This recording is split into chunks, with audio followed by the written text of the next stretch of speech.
ವಿಡಿಯೋನ ಲೈಕ್ ಮಾಡಿ, channel subscribe ಮಾಡಿ. ಥ್ಯಾಂಕ್ ಯು ಸ್ನೇಹಿತರೆ, ಪಟಾಕಿ ಯೂಟ್ಯೂಬ್ ಚಾನಲ್ಗೆ ಸ್ವಾಗತ ಸುಸ್ವಾಗತ. ನಮ್ಮ ಇಂದಿನ ಪಯಣ ರಾಗಿಗುಡ್ಡ ಆಂಜನೇಯ ಸ್ವಾಮಿ ದೇವಸ್ಥಾನ. ಈ ರಾಗಿಗುಡ್ಡ ಆಂಜನೇಯ ಸ್ವಾಮಿ ದೇವಸ್ಥಾನವು ಜಯನಗರದ 9th ಬ್ಲಾಕ್ನಲ್ಲಿದೆ.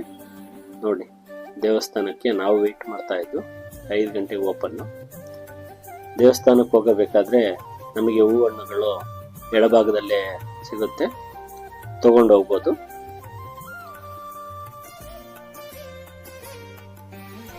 ನಾವು ಒಳಗಡೆ ಹೋಗಬೇಕಾದ್ರೆ ಸ್ಲಿಪ್ಪರ್ ಇಡೋದಕ್ಕೆ ಬ್ಯಾಗ್ ಇರುತ್ತಲ್ಲೇ. ನಾವು ಸ್ಲಿಪ್ಪರ್ನೆಲ್ಲ ಬ್ಯಾಗ್ನಲ್ಲಿ ಇಟ್ಕೊಂಡು ಅಲ್ಲಿ ತೊಗೊಂಡೋಗಿ ಕೊಟ್ಟರೆ ಅವರು ಒಂದು ಟೋಕನ್ ಕೊಡ್ತಾರೆ. ಬರಬೇಕಾದ್ರೆ ಟೋಕನ್ ಕೊಟ್ಟರೆ ರಿಟರ್ನ್ ಕೊಡ್ತಾರೆ, ಯಾವುದೇ ರೀತಿ ದುಡ್ಡು ತಗೊಳ್ಳಲ್ಲ. ಸ್ನೇಹಿತರೆ, ಇದು ನಂದು 2ನೇ ವಿಡಿಯೋ. ಮೊದಲನೇ ವಿಡಿಯೋಗೆ ಚೆನ್ನಾಗಿ ಪ್ರತಿಕ್ರಿಯೆ ಕೊಟ್ಟಿದ್ದೀರಾ, ತುಂಬ ಧನ್ಯವಾದಗಳು. ಇಲ್ಲಿವರೆಗೂ ಯಾರ್ಯಾರು ನನ್ನ ಚಾನಲ್ನ ಸಬ್ಸ್ಕ್ರೈಬ್ ಆಗಿಲ್ಲೋ ದಯವಿಟ್ಟು ಸಬ್ಸ್ಕ್ರೈಬ್ ಆಗಿ. ಇದೇ ರೀತಿ ಹೆಚ್ಚಿನ ವಿಡಿಯೋಗಳನ್ನು ಹಾಕ್ತಾ ಇರ್ತೇನೆ.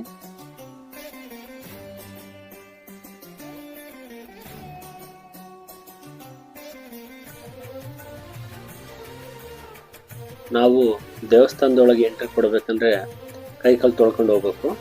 ಇಲ್ಲಿ ಅದಕ್ಕಂತ ತುಂಬ ಚೆನ್ನಾಗಿ ಮಾಡಿದ್ದಾರೆ.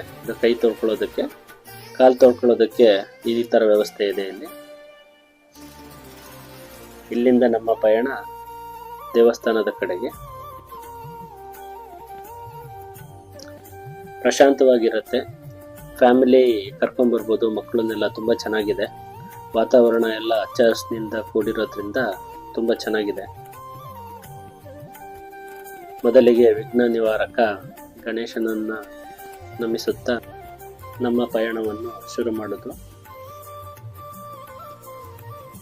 ದೇವಸ್ಥಾನದಲ್ಲಿ ಫೋಟೋ ವಿಡಿಯೋಗಳನ್ನ ಮಾಡೋ ಥರ ಇಲ್ಲ ಒಳಭಾಗದಲ್ಲಿ, ಹಾಗಾಗಿ ಎಷ್ಟಾಗುತ್ತೆ ಅಷ್ಟು ಕವರ್ ಮಾಡಿದ್ದೀನಿ. ಸ್ನೇಹಿತರೆ, ದೇವಸ್ಥಾನದ ಒಳಭಾಗದಲ್ಲಿ ಗಣೇಶ ಮತ್ತು ರಾಜರಾಜೇಶ್ವರಿ ಅಮ್ಮನವರ ದೇವಾಲಯ ಇದೆ. ಇಲ್ಲಿ ನಿಮಗೆ ಅನ್ನಪೂರ್ಣೇಶ್ವರಿಗೆ 10 ರೂಪಾಯಿ ಕೊಟ್ಬಿಟ್ಟು ಅಕ್ಕಿಯನ್ನು ಅರ್ಪಣೆ ಮಾಡೋದಿರುತ್ತೆ. ಚೆನ್ನಾಗಿರುತ್ತೆ, ಮಾಡಿ ನೀವು.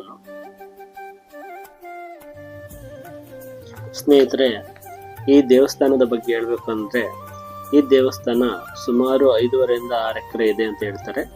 ವಿಶಾಲವಾದ ಭೂಭಾಗ. ಈ ದೇವಸ್ಥಾನ 58 ಅಡಿಗಳ ಬಂಡೆಯ ಮೇಲೆ ಆಂಜನೇಯ ಸ್ವಾಮಿ ನೆಲೆಸಿದ್ದಾನೆ. ಇದು ರಾಗಿಗುಡ್ಡ ಅಂತ ಹೆಸರಿದೆ. ಈ ರಾಗಿಗುಡ್ಡ ಹೇಗೆ ಬಂತು ಅಂತ ಹೇಳಿದ್ರೆ ಒಂದು ಕತೆ ಇದೆ, ಕತೆ ಹೇಳ್ತೀನಿ. ಇದು ದೇವಸ್ಥಾನದ ಒಳಗಡೆ ಆಂಜನೇಯ ಸ್ವಾಮಿ ದೇವರಿರೋದು. ಒಳಭಾಗದಲ್ಲಿ ಬಲಗಡೆ ನಮಗೆ ಶ್ರೀರಾಮ, ಲಕ್ಷ್ಮಣ ಮತ್ತು ಸೀತಾಮಾತೆಯ ದೇವಸ್ಥಾನವಿದೆ. ಎಡಭಾಗದಲ್ಲಿ ಶಿವನ ದೇವಸ್ಥಾನವಿದೆ. ಒಳಭಾಗದಲ್ಲಿ ವಿಡಿಯೋ ತೆಗಲಿಕ್ಕೆ ಅನುಮತಿ ಇಲ್ಲದ ಕಾರಣ ಫೋಟೋಗಳು ಹಾಕಿದ್ದೀನಿ.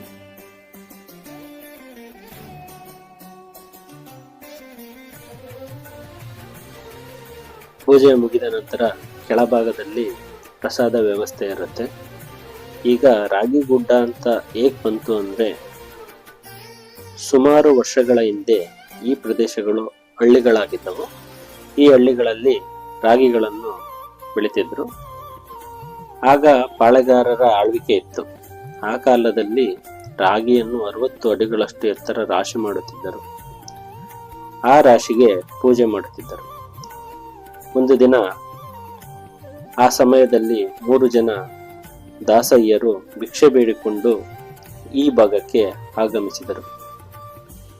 ಬಂದ ದಾಸಯ್ಯರನ್ನು ಪಾಳೆಗಾರರ ಸೊಸೆ ನೋಡಿ ಅವರ ಮುಖದಲ್ಲಿ ತೇಜಸ್ಸನ್ನು ಕಂಡು ತ್ರಿಮೂರ್ತಿಗಳೆಂದು ಭಾವಿಸಿದರು. ಅವರಿಗೆ ಮರದ ತುಂಬ ದಾನ ಮಾಡಲು ಮುಂದಾದರು.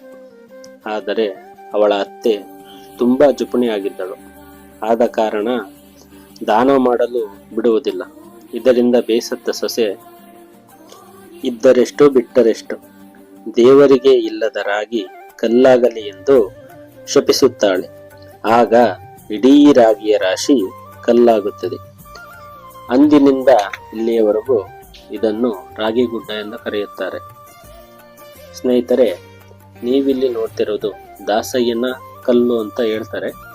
ಈ ಕಲ್ಲುಗಳನ್ನು ಕೆತ್ತಿ ತ್ರಿಮೂರ್ತಿಗಳ ವಿಗ್ರಹವನ್ನು ಮಾಡಿದ್ದಾರೆ. ನೀವು ನೋಡ್ಬೋದು, ಬ್ರಹ್ಮ ವಿಷ್ಣು ಮಹೇಶ್ವರರ ಒಂದು ಕೆತ್ತನೆಯನ್ನು ಕೆತ್ತಿದ್ದಾರೆ ನೋಡಿ, ಬ್ರಹ್ಮ ವಿಷ್ಣು ಮಹೇಶ್ವರ. ಸ್ನೇಹಿತರೆ, ಕೆಲವರು ಹೇಳ್ತಾರೆ ಇಲ್ಲಿಗೆ ಬಂದಿದ್ದ ದಾಸಯ್ಯನವರೇ ಕಲ್ಲಾಗಿದ್ದಾರೆ ಅಂತ. ಆ ಕಲ್ಲನ್ನ ವಿಗ್ರಹ ಮಾಡಿ ಕೆತ್ತಿದ್ದಾರೆ. ಇದೇ ಆ ವಿಗ್ರಹಗಳು.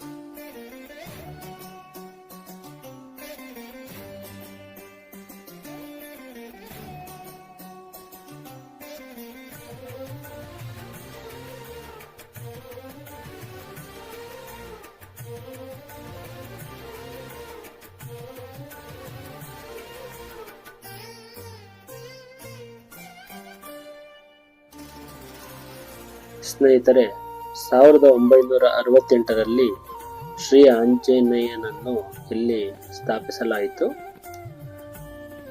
ಗುಡ್ಡದ ಮೇಲೆ ಆಂಜನೇಯನನ್ನು ಸ್ಥಾಪಿಸಲಾಯಿತು. ಬೆಂಗಳೂರಲ್ಲಿ ಇರೋರು ಒನ್ ಡೇ ಟ್ರಿಪ್ ಅಂತ ಇಟ್ಟರೆ ಈ ದೇವಸ್ಥಾನಕ್ಕೆ ಬಂದು ಫ್ಯಾಮಿಲಿ ಸಮೇತರಾಗಿ ಬಂದು ಹೋದರೆ ತುಂಬ ಚೆನ್ನಾಗಿರುತ್ತೆ. ಆದರೆ ಟೈಮಿಂಗ್ಸ್ ಇದೆ, ಟೈಮಿಂಗ್ಸ್ ಬಿಟ್ಟು ನೀವು ಹೋಗ್ಬಾರ್ದು. ಟೈಮಿಂಗ್ಸ್ ಇಲ್ಲಾಂದರೆ ದೇವಸ್ಥಾನದ ಬಾಗಿಲು ಹಾಕಿರ್ತಾರೆ. ಸಮಯ ಬಂದ್ಬಿಟ್ಟು ಬೆಳಗ್ಗೆ 8ರಿಂದ ಮಧ್ಯಾಹ್ನ 1 ಗಂಟೆ ತನಕ, ಸಂಜೆ 5 ಗಂಟೆಯಿಂದ ರಾತ್ರಿ 8 ಗಂಟೆ ತನಕ ದೇವಸ್ಥಾನ ಓಪನ್ ಇರುತ್ತೆ. ಇದು ಜಯದೇವದಿಂದ 1.5 ಕಿಲೋಮೀಟರ್ ಆಗುತ್ತೆ. ಜಯದೇವ ಹಾಸ್ಪಿಟ್ಲ್ ಗೊತ್ತಿರುತ್ತೆ ಎಲ್ಲರಿಗೂ. ನೋಡಿ, ರಾಗಿಗುಡ್ಡ ದೇವಸ್ಥಾನ.